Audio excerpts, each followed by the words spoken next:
স্বাগত ডিবিসি সংবাদে আপনাদের সাথে আছে আমি রঞ্জন শুভ। রাজধানীর উত্তরায় লাভলিন রেস্তোরাঁয় আগুন নিয়ন্ত্রণে এসেছে। ফায়ার সার্ভিসের 12টি ইউনিটের 3.5 ঘন্টার চেষ্টায় নিয়ন্ত্রণে আসা আগুন ভবনটির ভেতর থেকে 7 জনকে এখন পর্যন্ত আহত অবস্থায় উদ্ধার করেছে ফায়ার সার্ভিস। উত্তরা 12 নম্বর সেক্টরের 5 তলায় এই ভবনটির নিচতলায় ছিল রেস্তোরাঁ। সকাল 10:30টার দিকে রেস্তোরাঁটিতে আগুন লাগে। ফায়ার সার্ভিস জানিয়েছে পুরো ভবনটি ধোঁয়ায় আচ্ছন্ন হয়ে পড়ায় আটকে থাকাদের উদ্ধারে বেগ পেতে হয় তাদের। এজন্য টিটিএল গাড়ি ব্যবহার করে তাদের উদ্ধার করা হয়। রেস্তোরাঁর গ্যাস লিকেজ থেকে আগুনের সূত্রপাত বলেই ধারণা ফায়ার সার্ভিসের। ভবনটির বাণিজ্যিক কোনো অনুমোদন ছিল না এবং অগ্নি নির্বাপন কোনো ব্যবস্থাও ছিল না বলে জানান কর্মকর্তারা। আহত অবস্থায় উদ্ধার 7 জনকে হাসপাতালে নেওয়া হয়েছে। রাজধানীর উত্তরায় লাভলিন রেস্তোরাঁর আগুনের খবর নিয়ে আরও জানাতে আমাদের সাথে সহকর্মী আরিফুল ইসলাম যুক্ত হচ্ছেন। আরিফ, ভবনের ক্ষয়ক্ষতির পরিমাণ একটু জানতে চাই, তার চেয়েও বড় কথা যেটি শুরুতেই জানতে চাই যে এখনো কেউ আটকে আছে কিনা, কেউ নিখোঁজ আছে কিনা, সেই ব্যাপারে আসলে কিছু জানিয়েছেন কর্মকর্তারা, সেটি একটু শুনতে চাই শুরুতে, আর ক্ষয়ক্ষতির বিষয়টি। নিশ্চয়ই রঞ্জন, শুরুতেই যে আপনি জানতে চাইলেন সেটা হচ্ছে যে এখন পর্যন্ত ভেতরে আর কেউ নেই, আটকা পড়ে থাকা অবস্থায় কেউ নেই। এছাড়া যে উদ্ধার করা হয়েছে সর্বমোট 10 জনকে, এটা দাবি করছে স্থানীয়রা। আর পাশাপাশি ফায়ার সার্ভিস বলছে যে 7 জনকে উদ্ধার করা হয়েছে। তো এটার মধ্যে একটা দ্বিমত রয়েছে। তবে আরেকটি বিষয় রঞ্জন, ক্ষয়ক্ষতির পরিমাণটা যেটা জানতে চেয়েছেন, সেই ক্ষয়ক্ষতির পরিমাণটা কিন্তু এখনো নিশ্চিত করে বলতে পারছে না ফায়ার সার্ভিস।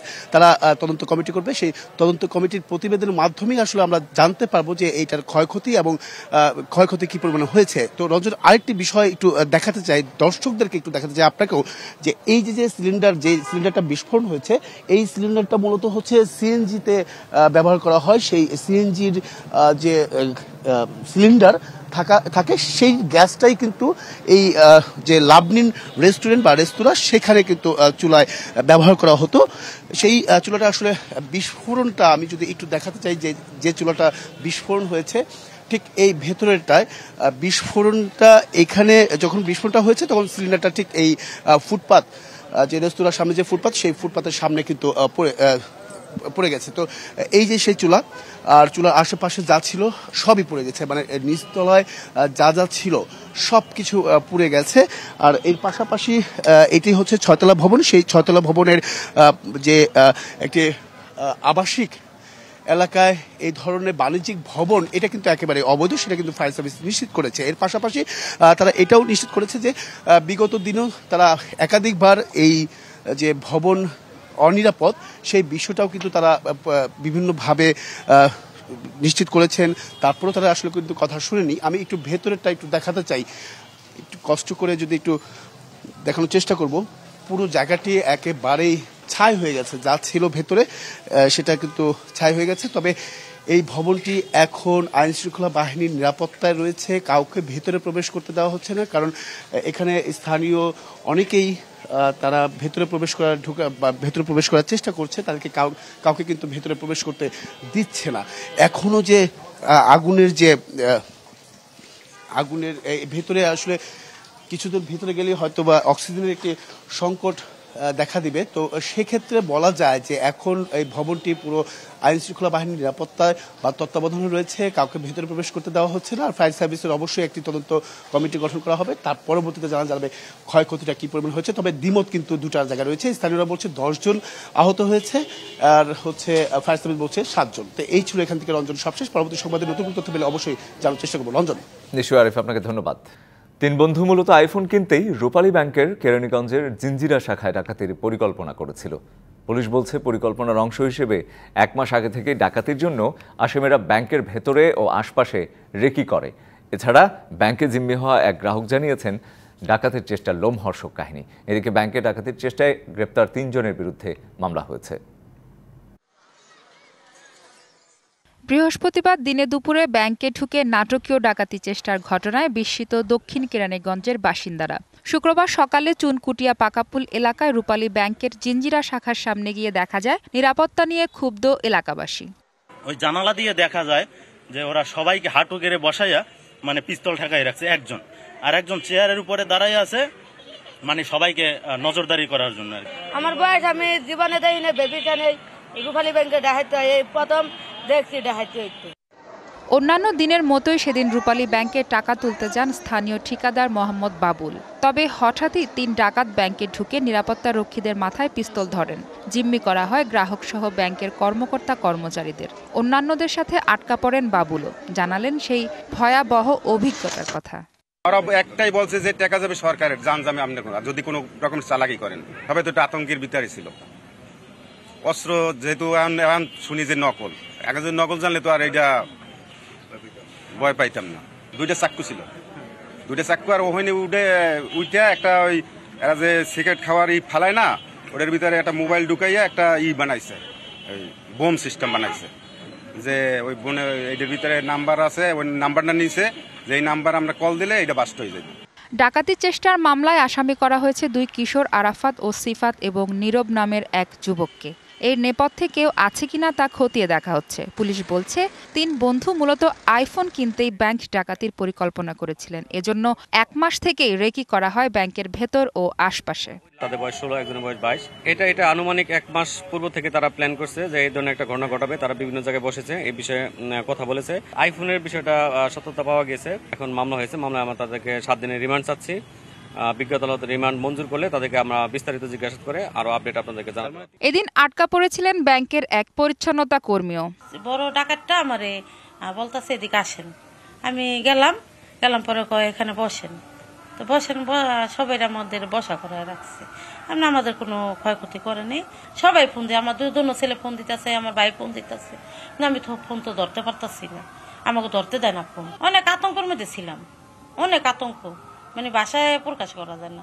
বৃহস্পতিবার দক্ষিণ কেরানীগঞ্জের চুনকুটিয়া পাকাপুল এলাকায় রূপালী ব্যাংকের জিঞ্জিরা শাখায় ঢোকেন 3 ডাকাত। কর্মকর্তা কর্মচারী ও গ্রাহকদের জিম্মি করে লুট করে অর্থ। পরে আইনশৃঙ্খলা বাহিনীর অভিযানের মুখে আত্মসমর্পণ করেন 3 জন। এদিন রাতে রূপালী ব্যাংকের এক কর্মকর্তা বাদী হয়ে মামলা করেন দক্ষিণ কেরানীগঞ্জ থানায়। মাহফুজা বৃষ্টি, ডিবিসি নিউজ, ঢাকা। জাতীয় নির্বাচন কবে হওয়া উচিত তা নিয়ে রাজনৈতিক দলগুলোর মধ্যে কিছুটা ভিন্ন মত রয়েছে। সরকারের প্রতি আস্থার কথা জানালেও দ্রুত নির্বাচন চায় বিএনপি। সম্ভাব্য সময়কে স্বাগত জানালেও জামায়াতের এক নেতাও দ্রুত নির্বাচনের পক্ষেই। আর সিপিবি সহ বাম দলগুলো 2025 সালের ডিসেম্বরের আগেই চায় নির্বাচন। দেশের চলমান অস্থির পরিস্থিতির বাস্তবতায় বেশিরভাগ রাজনৈতিক দল চাইছে দ্রুত নির্বাচন। সম্প্রতি অন্তর্বর্তী সরকারের প্রধান উপদেষ্টা বিজয় দিবসের ভাষণে 2025-এর ডিসেম্বরে অথবা 2026-এর শুরুর দিকে নির্বাচনের সম্ভাব্য সময়সীমা ঘোষণা করেন। মোটা দাগে বলা যায় 2025 সালের শেষ দিক থেকে 2026 সালের প্রথমার্ধের মধ্যে নির্বাচনের সময় নির্ধারণ করা যায়। পরে প্রধান উপদেষ্টার প্রেস সচিব জানান 2026-এর 30শে জুনের মধ্যে বা কাছাকাছি সময়ে হতে পারে ভোট। আপনি এক্সপেক্ট করতে পারেন যে ইলেকশন হচ্ছে 2026-এর জুনের 30 তারিখের মধ্যে। এ নিয়ে কিছুটা ধোঁয়াশা ও অসন্তোষ তৈরি হয়েছে বিএনপি সহ অন্যান্য রাজনৈতিক দলের মধ্যে। ডক্টর মোহাম্মদ ইউনূস নির্বাচনের সম্ভাব্য সময়সীমা যা একেবারে অস্পষ্ট। ডিবিসি নিউজকে বিএনপির শীর্ষ নেতারা জানান অন্তর্বর্তী সরকারের প্রতি তাদের আস্থা রয়েছে। দ্রুত নির্বাচন দিয়ে সেই আস্থার প্রমাণ দিতে হবে। সব সংস্কারের জননী হচ্ছে নির্বাচন।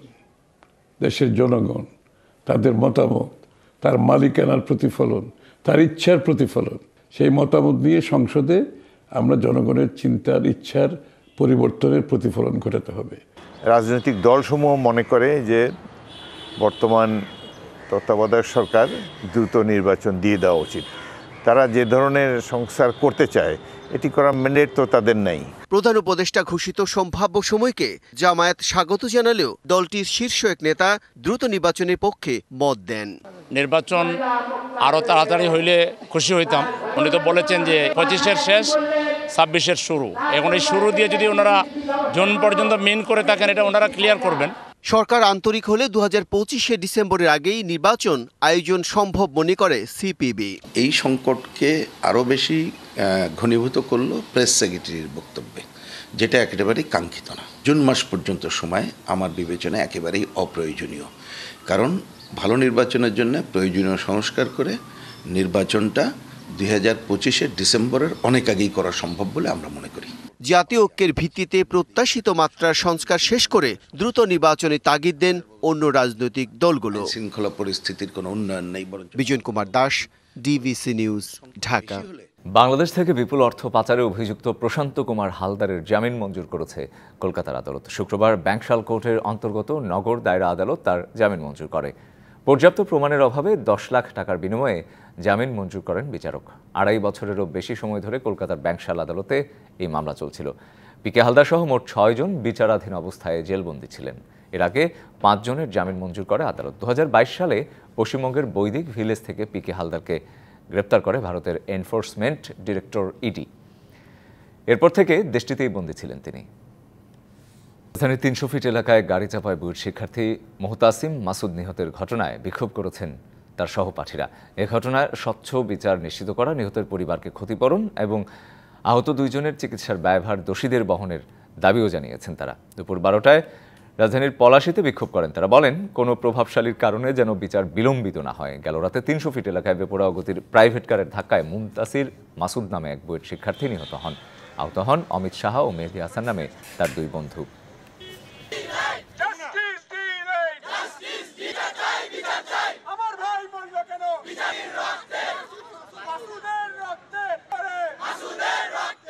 অভিযুক্ত গাড়ি চালকের পিতা একজন প্রভাবশালী ব্রিগেডিয়ার জেনারেল হওয়ায় তার কারণে আমাদের এক ভাইয়ের যখন প্রাণ দিতে হলো, আমরা আমাদের ভাইয়ের হত্যার সুষ্ঠু ও অতি সত্বর বিচার চাই। যে কোনো মূল্যে এই ঘটনার অতি দ্রুত সর্বোচ্চ শাস্তি নিশ্চিত করতে হবে। 2, আহতদের চিকিৎসার সম্পূর্ণ ব্যয়ভার অবশ্যই বিবাদী পক্ষকে বহন করতে হবে। ব্যবসায়ীদের দাবি মেনে লিটারে 8 টাকা দাম বাড়ানোর 11 দিন পরও কাটেনি বোতলজাত সয়াবিন তেলের সংকট। 1.5 লিটারের তেল নেই, 2 ও 5 লিটার কোথাও কোথাও মিললেও খুব কম। আছে তেলের সাথে চাল ও আটা কিনতে বাধ্য করার অভিযোগও। এদিকে মৌসুমেও কেজিতে 3 টাকা পর্যন্ত বেড়েছে চালের দাম। কেজিতে বাড়তি 30 টাকা পর্যন্ত কিনতে হচ্ছে ব্রয়লার ও সোনালী মুরগিতে। বাজারে ভোজ্য তেলের সরবরাহ স্বাভাবিক করতে গত 9 ডিসেম্বর প্রতি লিটার সয়াবিন তেলের দাম 175 টাকা নির্ধারণ করে সরকার। আমদানিকারকদের দাবি মেনে লিটারে 8 টাকা দাম বাড়ানোর 11 দিন পরও রাজধানীর বাজারে সংকট কাটেনি বোতলজাত সয়াবিন তেলের। নতুন করে দাম বাড়াইছে লিটারে 8 টাকা, বাড়ানোর পরও আমরা ঠিকমতো তেল পাচ্ছি না। খুচরা ব্যবসায়ীরা বলছেন 1 লিটার এবং আধা লিটার তেল মিলছে না বাজারে। 2 ও 5 লিটারের সরবরাহ চাহিদার তুলনায় অনেক কম। আছে তেলের সাথে চাল ও আটা কিনতে বাধ্য করার অভিযোগও। ওরা বলতেছে যে তেল নাই, অল্প আছে, অল্প অল্প নেন, আপাতত চলেন, এই বলে চলে যায়, আর কোনো কথা বলে না। তেল কিনতে গেলে দেখা গেছে ওদের অন্য যে প্রোডাক্টগুলা ওগুলো নিতে হয় বাধ্যতামূলক। এদিকে মৌসুমেও ঊর্ধ্বমুখী প্রায় সব ধরনের চালের দাম। সপ্তাহের ব্যবধানে কেজিতে বেড়েছে 2 থেকে 3 টাকা। মিনিগেট আর নাদিসের দাম মানে 1 বস্তায় 200-300 টাকা কিন্তু বাড়ে গেছে। আর 28 সালেও আনা বাড়ছে, আপনার দেখুন আমরা 2600-2700 টাকা, দেখুন 2900 টাকা। চাল বাজার আনতে গেলে চালের কোনো শর্ট নাই, পর্যাপ্ত পরিমাণ চাল বাজার সরবরাহ আছে, চালের দাম বেশি। কেজিতে 20 থেকে 30 টাকা বেড়েছে ব্রয়লার এবং সোনালী মুরগির দাম। আজকের বাজারে কেজিতে 20 টাকা 25 টাকা দাম বাড়ছে ব্রয়লার। আর সোনালিতে আপনার সোনালি ছিল আগে 290 টাকা 300 টাকা, সোনালি আজকে বাজারে বিক্রি হচ্ছে 330 টাকা। নিত্যপণ্যের লাগামহীন দামে হিমশিম ক্রেতা। বাজার নিয়ন্ত্রণে সরকারকে আরও কঠোর হওয়ার আহ্বান তাদের। সাধারণ মানুষ যাতে আমরা দুবেলা দুমুঠো ডাল ভাত খেয়ে বেঁচে থাকতে পারি, সরকার জন্য সেই ব্যবস্থা করে, এটা আমার জোর দাবি। ওই ক্রাইসিসটা কোত্থেকে হচ্ছে, কারা এটা সিন্ডিকেট করতেছে, ওটা একটু খুঁজে বের করেন, তাহলে হবে ইনশাল্লাহ। রাজধানীর বাজারে আগের বাড়তি দামে বিক্রি হচ্ছে গরু এবং খাসির মাংস। Yusuf Rana, DBC news, Dhaka. সরকার পতন আন্দোলনে একমাত্র ছেলেকে হারিয়ে দিশেহারা মা বাবা, পরিবারের সবাই শোকে পাথর। ময়মনসিংহের ঈশ্বরগঞ্জ থেকে এইচএসসি পরীক্ষার্থী সৌহার্দ্য ঢাকায় এসেছিলেন বাবা মার সাথে দেখা করতে। খালাতো ভাইয়ের সাথে আন্দোলনে যোগ দিলে মাথায় গুলি লাগে, এরপর আর ফেরা হয়নি মায়ের কোলে। এইচএসসি পরীক্ষার্থী ছিলেন শেখ শাহরিয়ার বিন মতিন সৌহার্দ্য। পরীক্ষা চলাকালীন বন্ধে ময়মনসিংহের ঈশ্বরগঞ্জ থেকে ঢাকায় মার কাছে বেড়াতে এসেছিলেন। 18 জুলাই বিকেল 5টায় বিশ্ববিদ্যালয় পড়ুয়া খালাতো ভাইয়ের সাথে বৈষম্য বিরোধী ছাত্র আন্দোলনে যোগ দিলে হঠাৎই একটি গুলি ডান চোখের পাশ দিয়ে মাথায় ঢুকে যায়। ঢাকা মেডিকেলে নেওয়া হলে বাঁচানো সম্ভব হয়নি বাবা মায়ের একমাত্র ছেলে সন্তান সৌহার্দ্যকে। ছেলেকে হারিয়ে দিশেহারা মা মমতাজ বেগম। কেউ কারো পাশে দাঁড়ানোর মতো নাই। আমি হাসরের ময়দানে আমি আল্লাহর কাছে বিচার চাচ্ছি। শোকে পাথর বাবা আব্দুল মতিনও। আমি চাই না এই দেশে আর কোনো মা বাপ তার বুকের সন্তান যে এভাবে কেড়ে নেওক, এটা আমি চাই না। সৌহার্দ্যের অকাল মৃত্যু মেনে নিতে পারছে না স্বজনরাও। পরীক্ষা তো দিলই, পরীক্ষা দিলে রেজাল্ট বাইরেল, সে তো নেই। আমাদের সংসারে বাতিল ছিল, সে এক প্রতিবন্ধ নিভে গেছে। বেদনার হাহাকারের মধ্যে আছি। আমাদের একমাত্র ছেলে বাড়িটা এরকম শূন্য করে চলে গেছে। নিহতের পরিবারের দাবি হত্যাকাণ্ডের বিচার করতে হবে। DBC news desk. বর্তমান সরকারের ব্যর্থতার সবচেয়ে বড় প্যারামিটার হবে জুলাই গণঅভ্যুত্থানে হত্যাকারীদের বিচার করতে না পারা, এমন মন্তব্য করেছেন জুলাই শহীদ স্মৃতি ফাউন্ডেশনের সাধারণ সম্পাদক সার্জিস আলম। সকালে খুলনা শিল্পকলা একাডেমি প্রাঙ্গণে জুলাই বিপ্লবে খুলনা বিভাগের নিহতদের পরিবারকে আর্থিক সহায়তা দেওয়ার সময় এমন মন্তব্য করেন তিনি। এ সময় খুলনা বিভাগের 10 জেলার 78টি শহীদ পরিবারের মধ্যে 58টি পরিবারের মাঝে 5 লাখ করে টাকা দেয়া হয়। অন্তর্বর্তীকালীন যে সরকার, তাদের সবচেয়ে বড় দায়, যদি এটা তারা তাদের জায়গা থেকে করে যেতে না পারে, এটাই তাদের সীমাবদ্ধতার এবং ব্যর্থতার সবচেয়ে বড় প্যারামিটার হবে। শীত বাড়ার সাথে সাথে পিঠা খাওয়ার ধুম পড়ে সারা দেশেই। গাইবান্ধা ও মোংলায় রাস্তার পাশে ভ্যানে বিক্রি হচ্ছে শীতের পিঠা। নানা রকম পিঠাপুলির পসরা সাজিয়ে বসেছেন দোকানিরা। সন্ধ্যা নামতেই দোকানগুলোতে ভিড় জমাচ্ছেন পিঠাপ্রেমীরা। তবে স্বাস্থ্যসম্মত উপায়ে পিঠা তৈরি ও পরিবেশনের পরামর্শ সংশ্লিষ্টদের। মাটির চুলায় তৈরি হচ্ছে সুস্বাদু ভাপা পিঠা। থাকছে ধনেপাতা, কাঁচামরিচের চাটনি সহ নানা মজাদার ভর্তার সাথে চিতই পিঠাও। প্রতি পিস ভাপা পিঠা 10 টাকা ও চিতই পিঠা 5 টাকায় বিক্রি হচ্ছে। কম পুঁজির এই ব্যবসায় লাভও হচ্ছে বেশ। এই টাকায় সংসার চলছে অনেকের। চিতই পিঠার ভাপা পিঠা বেশি, আর সাথে অনেক ধরনের মশলা দিই। এখানে ডেলি আসি আমরা খেতে, চিতই পিঠার অনেকটা টেস্ট। গাইবান্ধা শহরে 3 যুগেরও বেশি সময় ধরে পিঠা বিক্রি করছেন বাবুল মিয়া। শাহী পিঠা দিয়ে মন জয় করেছেন ক্রেতাদের। শীতের সন্ধ্যায় সমবয়সী মানুষের ভিড় বাবুল মিয়ার দোকানে। সুগন্ধি আতপ চাল, খেজুর গুড়, বাদাম, কিশমিশ, চেরি, খেজুর, নারিকেল, মোরব্বা সহ 10টি উপাদান দিয়ে বানান বিশেষ ভাপা পিঠা। আমরা বিক্রি করি 20 টাকা, 30 টাকা, 100 টাকা। এই কারণে আমাদের যে বাদাম দিতে হয়, কিশমিশ, চেরি ফল। অলিতে গলিতে আরও পিঠার দোকান থাকলেও বাবুল মিয়ার পিঠার স্বাদই আলাদা। তাই সবার কাছে তার পিঠার বেশ কদর। বাড়তি কিছু যোগ করে, যার ফলে পিঠাটা সুস্বাদু। বাদল ভাই সুস্বাদ করে জিনিসটা, এই জন্য মানুষ এনার কাছে আসে। গুড়টা খুব ভালো লাগে, পিঠাটা খুব দারুণ খেতে, আমি প্রতিদিন খেতে আসি। পিঠা বিক্রি করে সংসার চালানোর কথা জানালেন বাবুল মিয়া। সন্ধ্যার পর থেকে বেচা কিনাটা আরম্ভ হয়। পিঠার ব্যবসা করিয়ে মনে করেন আমি একটু ঋণ আছে, এগুলো একটু সচ্ছাদ হয়। তবে স্বাস্থ্যসম্মত উপায়ে পিঠা তৈরি করে পরিবেশনের পরামর্শ এই স্বাস্থ্য কর্মকর্তার। হাত পা পরিষ্কার, পিঠার যে সরঞ্জামাদিগুলো আছে এগুলো যেন স্বাস্থ্যসম্মতভাবে সংগ্রহ করে রাখা হয়, আগুনটা যেন সময় মতো নিরূপণ করা হয়। মাঝে মাঝে গিয়ে তাদেরকে পরামর্শ দিচ্ছে এবং অনুরোধ করতেছে। পিঠাপুলি বাংলার লোকজ সংস্কৃতির অংশ। শীতের আগমনে এই পিঠাপুলি উপভোগ্য হয়ে ওঠে আবহমান বাংলায়। Saima Akter, DBC news desk. গেল 17 ডিসেম্বর কানাডার টরন্টোতে সদ্য নিয়োগপ্রাপ্ত বাংলাদেশের হাইকমিশনার নাহিদা সোবহানের মতবিনিময় অনুষ্ঠানে আওয়ামী লীগ নেতাদের সরব উপস্থিতিকে কেন্দ্র করে স্থানীয় বাংলাদেশি কমিউনিটিতে ক্ষোভ ও নিন্দার ঝড় বইছে। অনুষ্ঠানে কানাডার টরন্টো সিটি বিএনপি এবং জামায়াত সহ অন্যান্য সংগঠনের নেতৃবৃন্দকে উপেক্ষা করে সভা করায় বৈষম্য বিরোধী ছাত্র আন্দোলনের নেতৃত্বদানকারী ছাত্র জনতার মধ্যেও ক্ষোভের সৃষ্টি হয়। অভিযোগ আছে হাইকমিশনার নাহিদা সোবহান, যুবলীগ সভাপতি পরশ, সাবেক প্রধান বিচারপতি খায়রুল হক সহ কানাডায় পালিয়ে আসা আওয়ামী লীগ নেতাদের সাথে ঘনিষ্ঠ যোগাযোগ রক্ষা করে চলেছেন। গেল মে মাসে হাসিনার আশীর্বাদেই কানাডার হাইকমিশনার হিসেবে নিযুক্ত হন তিনি। সফল সমাপ্তি হল বাংলাদেশ অলিম্পিক অ্যাসোসিয়েশন আয়োজিত বিওএ ম্যারাথন 2024। প্রায় 20,000 আবেদনের বিপরীতে 5,000 দৌড়বিদকে অংশ নেওয়ার সুযোগ দেয় বিওএ। মানুষের আগ্রহে অনুপ্রাণিত হয়ে আরও বেশি বেশি প্রতিযোগিতা আয়োজনের ঘোষণা দেন বিওএ সভাপতি ও সেনাপ্রধান জেনারেল ওয়াকারুজ্জামান।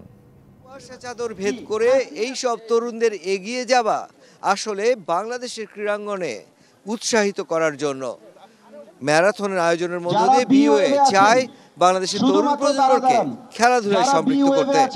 ভোরের আলো তখনও ফোটেনি, রাজধানীর জলশিরি আবাসনের রাস্তায় নেমে পড়েছেন ৫,০০০ দৌড়বিদ।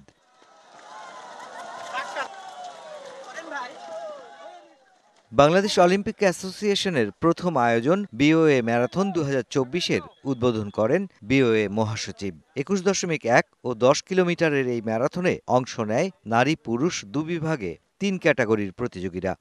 আমি খুব এক্সাইটেড আর কি। মানসিক শান্তির জন্য এবং স্ট্রেস ফ্রি হওয়ার জন্য আমি রানটা করি। ৫,০০০ রানারের সাথে দৌড়ানো এটা অন্যরকম অনুভূতি। আসরে সর্বনিম্ন বয়স সীমা ১৪ বছর হলেও আগ্রহের কাছে হার মেনেছে নিয়ম। বয়সের সীমা থামাতে পারেনি ১০ বছরের আদিব আর তার ভাইকে। পুরো ১০ কিলোমিটার পাড়ি দিয়েছে দু ভাই। আমরা প্রায় ১ বছর ট্রেনিং নিয়েছি আর অনেকগুলি ম্যারাথনে গেছি, চ্যাম্পিয়ন হয়েছি, সেকেন্ড রানার আপ হয়েছি। সার্বিক আয়োজনে সাফল্যের দাবি রাখছে বিওএ। আমাদের অনেক মিস্টেক দেখেছি, কিছু আমাদের যেটা নেক্সটের যে দেখেছি ডিরেকশন অফ দ্য অ্যাথলেটসদেরকে নিয়ে যা সেটা খুব পারফেক্ট ছিল। এরকম প্রথমবারের তুলনায় অনেক, এটা আমি ১০০ দিব। প্রতিযোগিতা শেষে ৯৩ বিজয়ীর হাতে ৭২,৯০,০০০ টাকার অর্থ পুরস্কার তুলে দেন সেনা প্রধান ও বিওএ সভাপতি। আগামীতে দেশজুড়ে এমন আয়োজনের সংখ্যা বাড়াতে চান তিনি। ডিভিশন শহরে বা গুরুত্বপূর্ণ জায়গাগুলোতে এই ধরনের কম্পিটিশন আমরা করতে চাই। এই দৌড়ের মাধ্যমে এই অলিম্পিক দেশ এবং জাতি গঠনে এই অলিম্পিক অ্যাসোসিয়েশন একটা ভালো অবদান রাখবে বলে আমি বিশ্বাস করি। দুটি বিভাগে মোট ৫টি ক্যাটাগরিতে অনুষ্ঠিত হয় ম্যারাথন। সংশ্লিষ্টরা বলছেন, ক্রীড়ায় সকলের সম্পৃক্ততা বাড়ানোর প্রয়াসে অলিম্পিক অ্যাসোসিয়েশনের এই চেষ্টা চলমান থাকুক ভবিষ্যতেও। ধন্যবাদ স্যার সবাইকে। Mushfiqur Rahman, DBC news, Dhaka. এই ছিল এখনকার মতো। ডিবিসি নিউজের সঙ্গেই থাকুন।